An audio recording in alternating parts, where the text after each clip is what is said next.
Hi. Hey, so we were earlier today, we were talking about how we're looking for a steady state.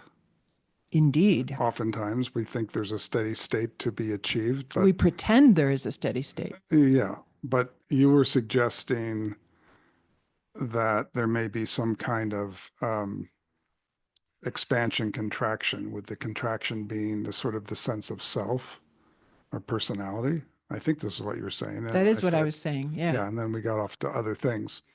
So can you talk about what you were trying to talk about? Well, I can talk about what comes up now. Okay, I don't know that'd that be I good. could recreate what I was Well, talking okay. about. Okay, so there's the expansion state where there's no sense of self, or the sense of self is very, we can say, wide or open, right? Undefined. Undefined. And then there's the sense of self, which is, I think we all experience a sense of contraction into, let's say, the personality, the trauma, the neuroses, the where the flow of mind state seems to be more real or actual, Right. right? And I think I was also asserting in that not only is it the trauma and the limitation and all of that, there's the choices and the attention that we've paid that have shaped us into something, Mm-hmm. shaped us into some energetic interface. Okay. And that energetic interface is that coalesced, connected, like, okay, this all looks pretty darn real. Mm-hmm. And then also at the same time, there's this undefined, undifferentiated, basic source energy that's constantly available. Mm-hmm. And I think as we breathe, like breathing in and breathing out, Mm-hmm.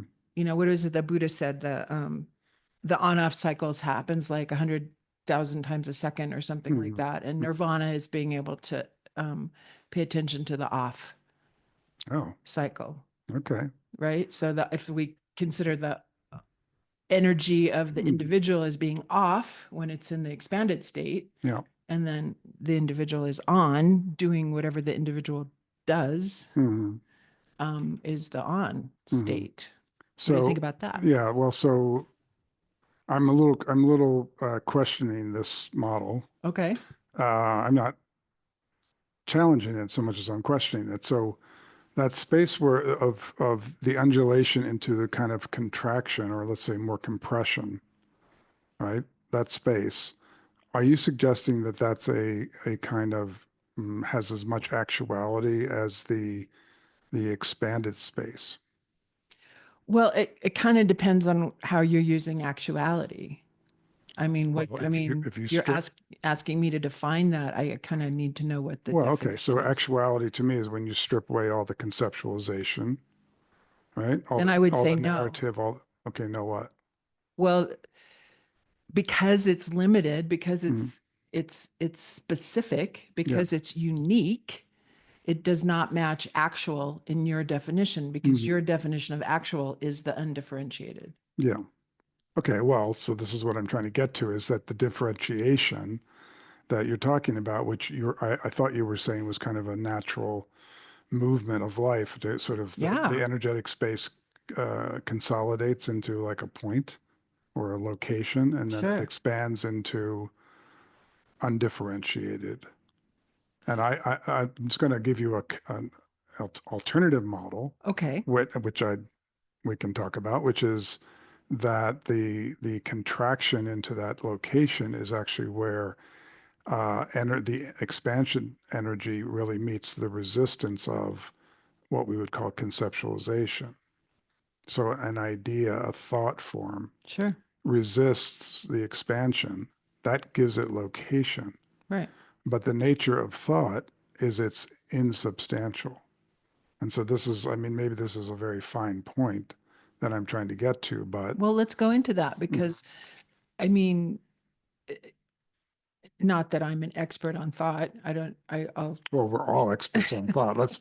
I'm an expert on my Every thought. human being that has, like, ever like been educated in any fashion I mean, we don't know what a primal human being would look like, right? Right. And we don't actually really know what thought is either. Mm-hmm. So, we can think about thought, Mm-hmm. but that is quite circular, right? Yeah. I mean, it just is like feeding into itself, right? Okay. So, but like, is it possible that thought is actually part of this larger source energy, and as such is undifferentiated, is unconditioned until it actually finds traction? Mm-hmm. You're calling that resistance. I Mm-hmm. would call it traction Mm-hmm. in some form of manifestation. Okay. Well, that's okay. So that's kind of the key question then, isn't it?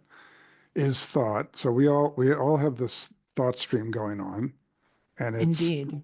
creating a certain level of, I don't know, difficulty in our life, right? Because it Well, thought, or beauty, okay, well, or now we're really poignancy, getting into or it. love, or creativity. Hmm. I mean, I think there's a tendency to be dismissive in a way, or disregarding in a way, because it's limited, right? But Hmm. I can't discern beauty unless I also am open to that which is not beauty, or ugly, or Hmm. horrific, or what, like, Right. so in my world, they're Hmm. equally present. Yeah. Okay. So, okay, you're pointing out an attribute. You say we can't know what thought is, but you just pointed out an attribute of thought, which is that it moves in opposites, right? So it creates beauty with the opposite of ugly. It has to have differentiation. It has to have dualism. It has to have two things. I think I I think there might be a distinction here, in that there is the thought that is sourced in the undifferentiated, and then there's the mind thought that is you and me. Mhm. That in this, not up, Okay, what's the thought that's sourced in the undifferentiated? I don't know. Hmm. It has, Honestly, I mean, if I just want to be like 100% honest, yeah. I don't know. Okay, but what does that phrase point to then? It points to more mystery. It points to Hmm. more discovery. It points to more opportunity, potential, possibility. Hmm. Those are all words that I've now coughed up out of my Okay, brain, right? yeah, But I don't know that they actually describe anything. yeah. Those happen to be words that I like. Okay, well, not to belabor this question, but I think where we were getting to, or where we are, is is the thought stream an expression of and part and parcel of the undifferentiated energy, and so we can just be unconcerned about its nature, or is it an aberration? Is it in resistance to? Is it creating dualism, which is inherently, let's say, painful? Yeah, maybe it's pleasurable, but on the other side of that is pain, right? It's disturbing. It's neurotic, It's right? lovely. Yeah, it's It's lovely, embracing. right? It's lovely until it's not, right? Yeah, And but so, and the lovely until it's not is the fear of losing the thing that I think is lovely. I fall in love with you, well, and it's now I'm afraid you're going to leave me. right, but it's more it's the fear to me is kind of a side effect of the attachment. Hmm. Like, fear comes up and like, if I'm afraid enough, if I hold enough fear in my body, then I will not be subject to losing this thing, Hmm. right? If I can control da da da da, and that's what fear is, right? It's contraction. I'm going to hold it. I'm Yeah, going to, like, put it in a little jar, and, yeah, like, that'll yeah, be those will be my fireflies that I'll yeah, have forever, right? yeah. So, but if I'm not attached, Hmm. if I'm not, like, specifically, like, I am only going to go for pleasure. And there are a lot of people who are, like, unfortunately, like, they've really created their lives around, like, they really only want pleasure. Hmm. But how much pleasure are they really having if they're not also in the pain world, Hmm. like, like, you can have this much or you can have this much, but Hmm. this much includes everything. Right. So again, you're pointing to this question of whether the thought of is a facsimile of the thing itself. Of course it is. Okay, so then is the nature of thought, which is this what we were originally talking about as a kind of contraction or consolidation. Sure. Okay, if that's a facsimile of something, but isn't the thing itself, Right. is it then the expression of this non-dual energy, or is it in some way a ghost world, a world of apparition? Well, why can't it be both?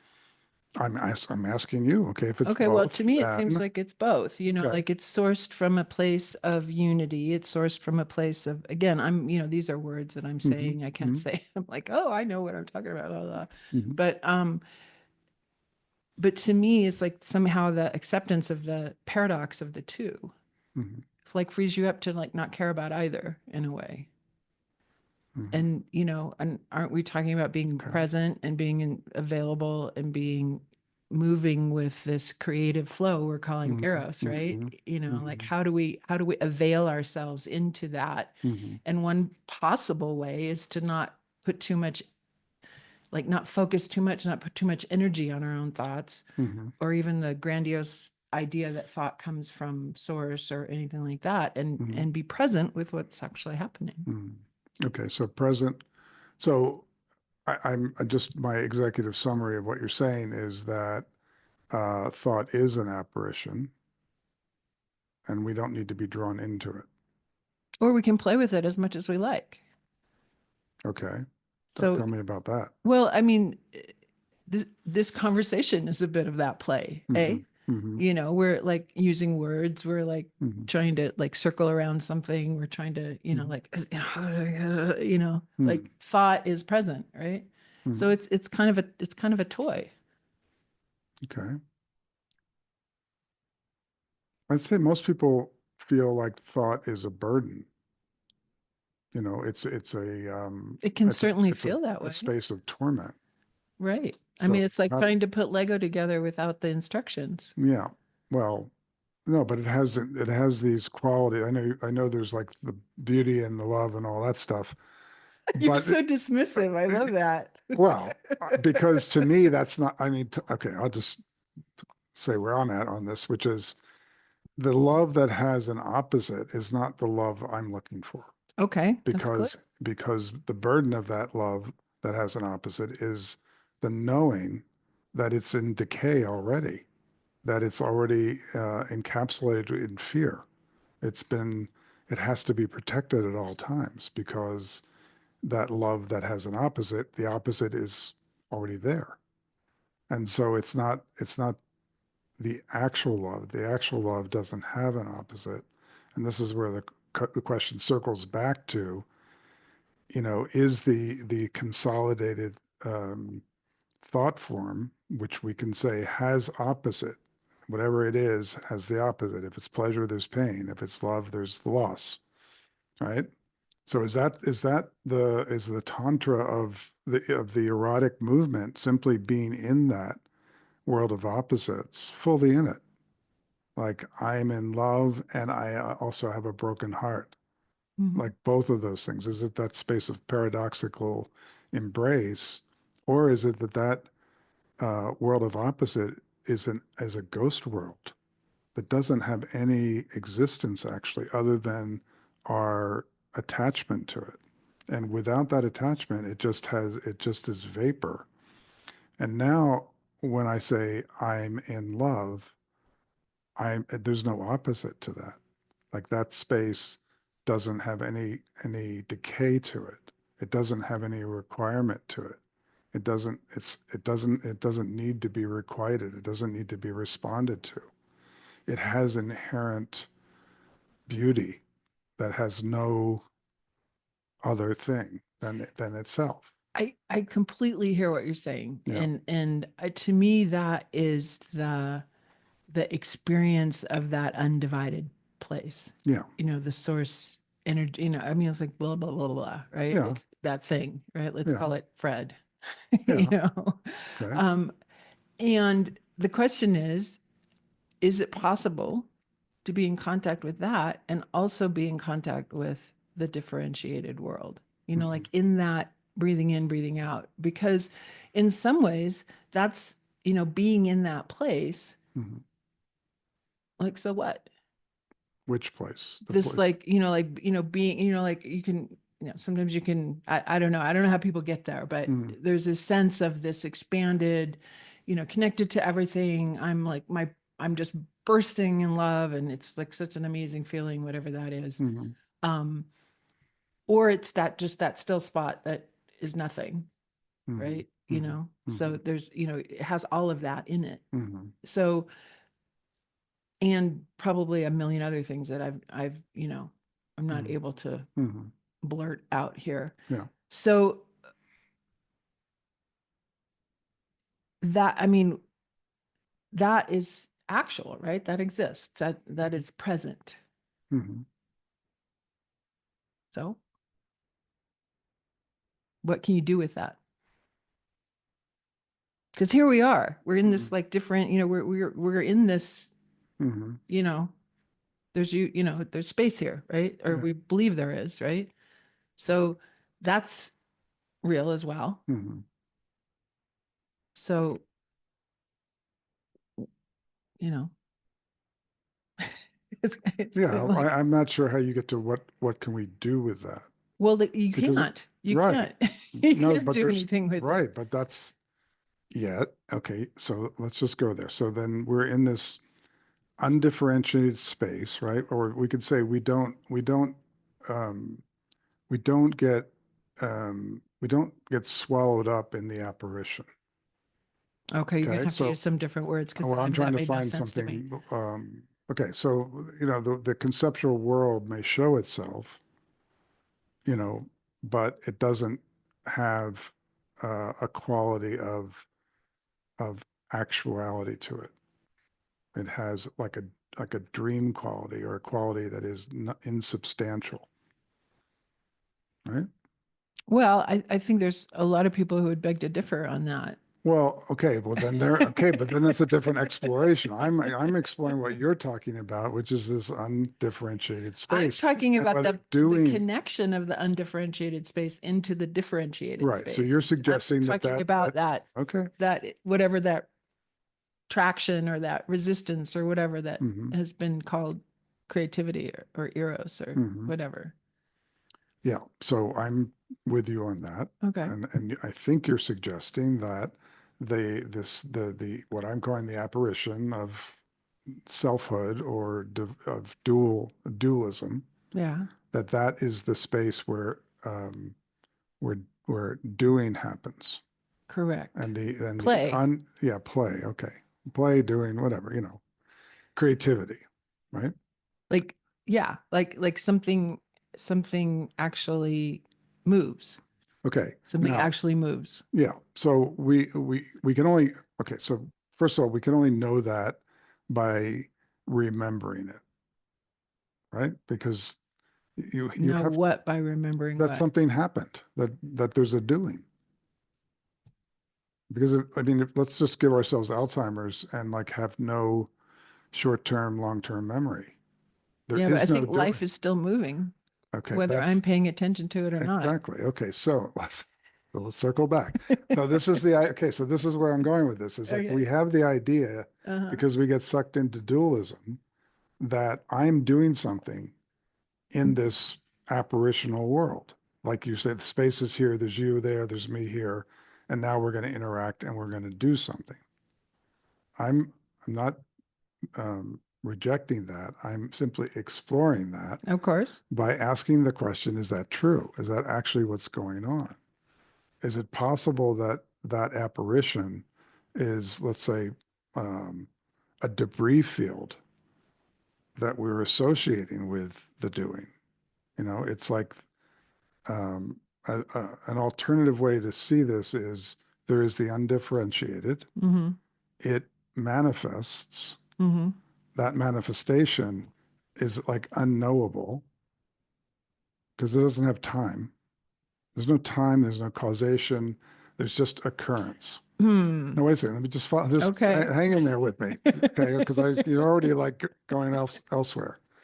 Okay. All right. Oh, you don't like that. Okay, let's stop and go. Okay, what don't you like? What you're describing is I don't know, almost like a Bardo state or something, which is that there's the connection to the undifferentiated, but there's no manifestation, because you have to have, if without time and space, there's no stuff.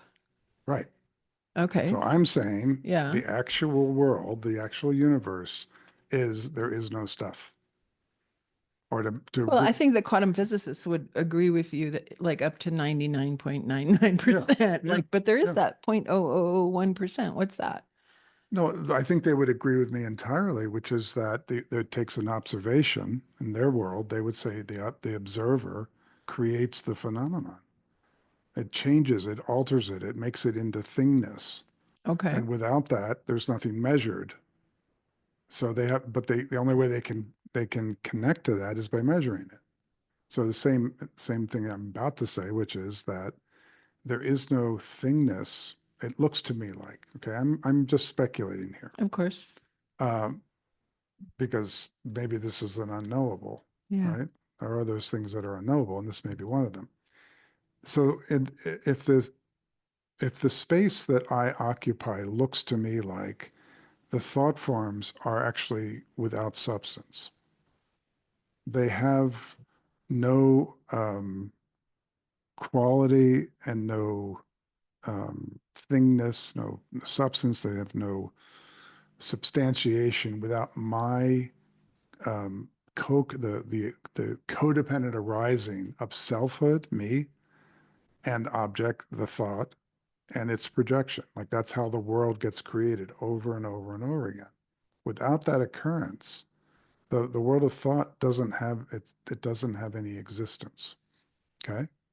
So you can see that when you can see that by simply seeing it. You can see the insubstantiation, unsubstantial nature of thought.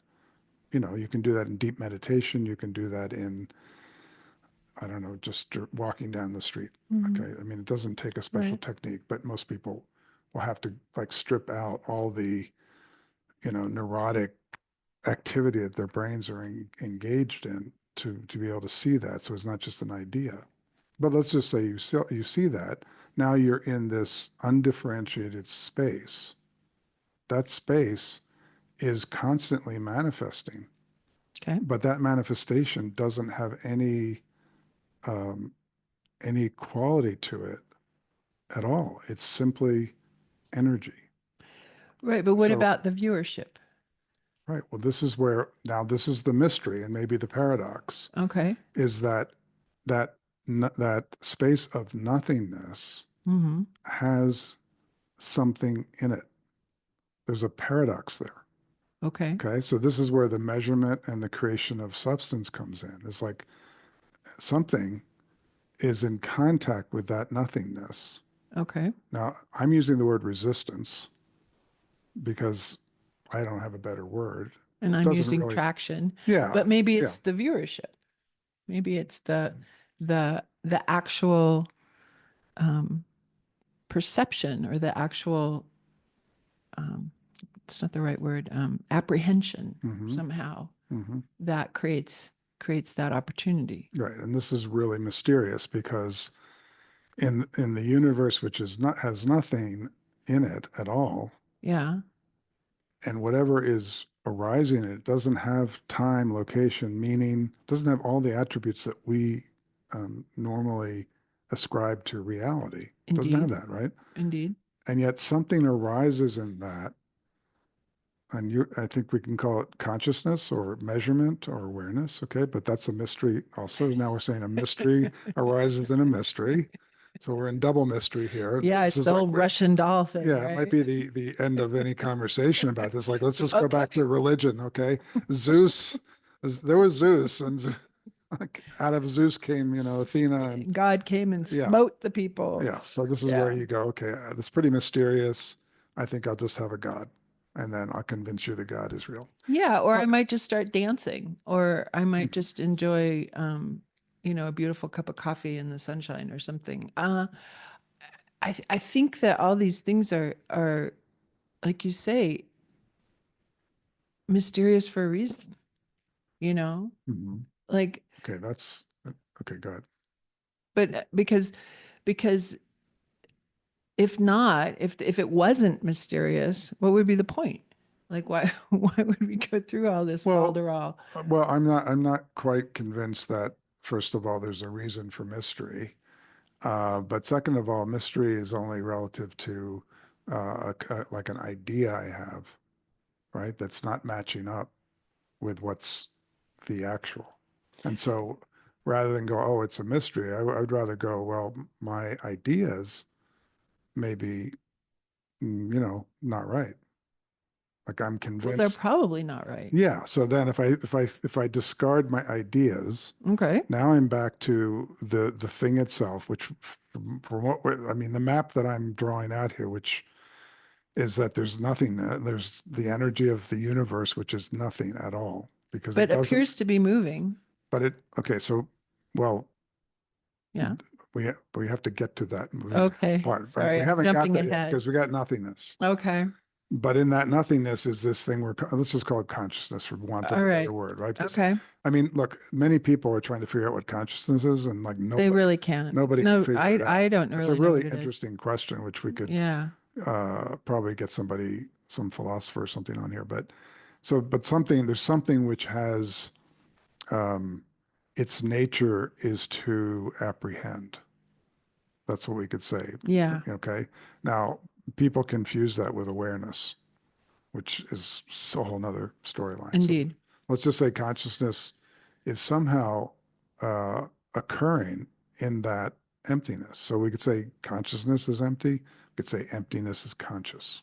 Now this is where this idea of like the universe is like splitting and like searching within itself or trying to create within itself to find itself.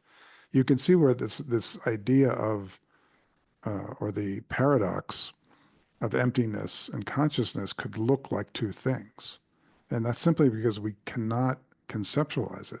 Of course not. No. So this is where I think mutation is perhaps taking place, which is we can begin to engage that quality without trying to connect it to our conditioning, to our conceptualization. And this is where, like you said, you might start dancing. I mean, the brain cells might start moving in a different direction. They might start etching something else. We don't really have language for that. Right. We have just that kind of deconstructed realm that we Right. find ourselves in. Yeah. And we're also aware that the word emptiness and the word consciousness are also words. They're not actually descriptive, right? So we're really The like, best we could do at we're the really moment. bare bones here. But Yeah, well, but this is the thing is if we can reside in that space, which is essentially non-dual and paradoxical, both. mhm. It's not non-dual and dual. Right. So this is where I think I will, circling back to the very beginning of this, suggest that this notion of, the universe expressing itself as contraction, while it looks like that, Hmm. to me, that is a paradox that it's expressing, Right. not dualism, Right. not two Because things. we're calling it contraction because we don't really know what it is. Yeah, Something's happening, yeah, right? yeah, And we yeah, happen to choose certain words to try to represent that to yeah, our brains that like really like to think they know what they're doing. yeah, Right. yeah, So again, and it's interesting that the brain is actually kind of modeled on those two spaces, right? There's hmm the right brain that lives in the larger undefined, hmm undetermined, and then there's apparently the left brain is very like parts oriented, and right, this is how we get stuff done, and right, A to B, and right, like that. right. It's a Yeah, miracle. yeah, but even using that model, the we're functioning in some realm where those two aspects Yeah. are amalgamated. They Well, can't, they can't, it's not separate. That's the thing. right. But they can't really, like if you separate them into dualism, they can't really speak accurately. They can't recognize Right. accurately the other, Right. right? So this is why this like dualism rises up. You go, oh, well, it's all one big energy. Oh, no, it's really this central, um, personality. That's Yeah. really true. Yeah. But really, it's something else, and the something else we don't have language for. We may not even have like brain structure for it yet. or and if we do find brain structure, we may not have bodies that can handle that space. Like 2 nights ago, we had this community dinner, right? That was really in an intense, energetic space where people were just, it was just very, So a uh, lot happening. there was a lot happening there. There was Yeah. a lot moving. And then the next night, it was almost like everybody was worn out, right? It was like, And you'll notice I left that initial dinner, I left it early yeah, because I was just like, I just can't take any yeah. more. So that's what I'm saying. We're like, so this is where we're not really geared for the spaces that we're begin as collectively as people, Right. as So that not as individuals. It's really important. Like it's not like some individual gets to some special place. It's like we are all moving in this way right, collectively, right. and the body that we that occurs is not able to deal with that. At this point, but if we're, if we go back to the viewership, that's really basically only affecting like 0.0001% of anything. Um, I can imagine that there are potential movements made, right? Like consciousness has moved, right? Mhm. It's not stuck in, caveman times. Right.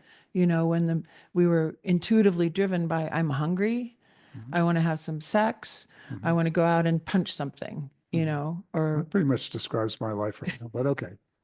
I need to Yes. sleep, Okay.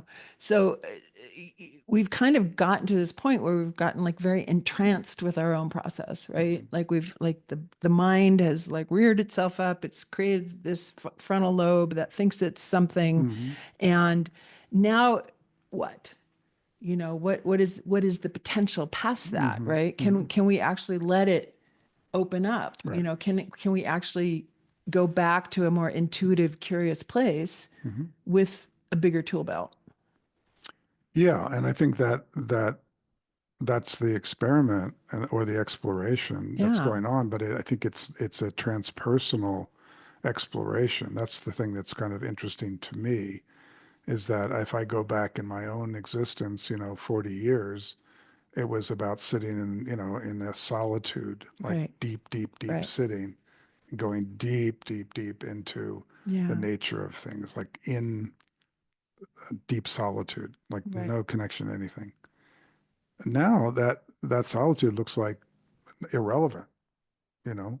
Now it Well, looks like the transpersonal is where the real action is, and where the real um, where meeting the paradox is really intense, yeah, because there does look like there's a person there, it really and does. yet, Yeah, like, I can't really find, if I look at it, I can't really find all the differentiation that I would like to find to like really convince me that there's total separation, right, right, So, if you start crying, I'm going to feel something different right, than if you're not crying, right? So we right, have those mirror neurons going that we all have, but there's even deeper levels of that, right. you know? I think it's actually more like, there's groups that are like measuring the energetic field. Some people are calling it the biofield. Like Mm-hmm. there's like this energy field that we each emit Mm-hmm. as our personal signature, or our personal whatever, right? And so right now our fields are like it's one field, and I feel the field of who's listening too, Mm-hmm. you know. So And how what about the people that will be listening? okay, Because that's out of time, right? right, Right. right, yeah. So perhaps the exploration is more in the field Mm-hmm. rather than in, my, the encapsulated portion that I consider myself, right? Right. And that curiosity, or that engagement, or that whatever. I mean, this actually kind of came up in our deep listening circle yesterday, and that's this idea that individually we're kind of blind, Mm-hmm. or we only see what we can see. Right. But in our connection with each other, in that we were actually able to like keep letting the space open and like, okay, now oh wow, I could see a little bit more. I'm connected to, I'm contacting more. Right. So to me, that's like the potential promise of collecting people who are interested in that question, that becomes a bigger and bigger and bigger and bigger, eventually bigger enough resonance that it actually shifts something. So, if somebody says, well, like, what's next culture? I think it's that, being open to that interconnected movement that we can't really describe, but we can perceive somehow. Okay. That's a showstopper. Bang! Yeah. All right. Yeah, because I think, look, I think we come to a place where the language might be limited, Oh man. and where really this is where I think the via negativa is kind of where we have something we can touch into, which is what's the resistance to that. So, Right. if the body's not able to handle the energetic movement, if the relationship's not able to handle the energetic movement, if my work, my my web of relationships doesn't handle that, that's where the contact point is. It's not in the energy movement itself. That seems to be taking care of itself. Right. Right. It's not, and I'm not, just to be clear, there's no illusion that I have that I am the source of that. I don't see that at all. And this is, kind of interestingly, the end of spiritual authoritarianism. If you really see that deeply, that you don't have it, you can also see that nobody has it. Right. It's Or not, we it's all not, have it. yeah, okay, but that's another way of saying it. But there, it's not coming through, the individual, and it's certainly not coming through authority. It's not Right. coming through hierarchy. Those things Right. are not relevant Right. to what we're talking about. I mean, they're only relevant to the past, Right. and the past is past. Now Yeah. we're in something else, but we don't know exactly what that form looks like, Thank goodness. Like, how Yeah. boring would it be if we just kept, regurgitating the same stuff? Yeah, but that's where the ability to be somewhat adventuresome, and be willing to step into the unknown, and whatever failure looks like in that space, be willing to be completely, to be a moron, to like not know continuously, and to be a fool continuously, and to have the response. And this is, I think, a difficult space where if there's no response to that, there's no dialogue in that. Well, that's So the then it's, beauty of of the shared space, right? mm-hmm, Is like, like enjoying the interaction, right? mm-hmm, Or maybe not enjoying the interaction, but mm-hmm, still being present to whatever's moving. mm-hmm. But you're right. I mean, you can only go so far with that by yourself. Yeah. It starts to become very, you know, Well, circular in your own if it's by system. yourself, this is where I think you can say you've gotten into that apparition, Right. You're stuck and in the machine. you've lost that recognition of the ghost world. You're in the Right. ghost world, and you think it's actual, Right. right? So But I mean, that's also an because experience, that's like, right, that's not to be discounted. I mean, there's obviously something happening there because it does appear to be that that's a fairly prevalent condition. yeah, yeah. So that's the space where deconstruction occurs. When you Yeah. feel that quality. So Right. Yeah. And I can remind you and you can remind me and we can remind each other. mhm. Right. Like, Yeah. hey, what do you think about this? Or what do you, Well, right. man, I So had like the weirdest dream. What do you think? yeah. So this is where when we talk about culture or next culture, Right. we're talking about a culture, on the smallest scale, of a relationship, but of a larger scale, an actual, I don't know, civilization, Right. in which that kind of reminding through the living of it Yeah. is the sensibility that we're occupying. Right. And that's not necessarily easy, because it's easier to, kind of stay with what we know, which is usually some power structure and some survival technique. And, it's very easy to point to, the trauma of childhood and the travails of adulthood and Right. the woman that just left me and the woman that won't, respond to me, the bills that are unpaid, all those things they're going on. Yeah.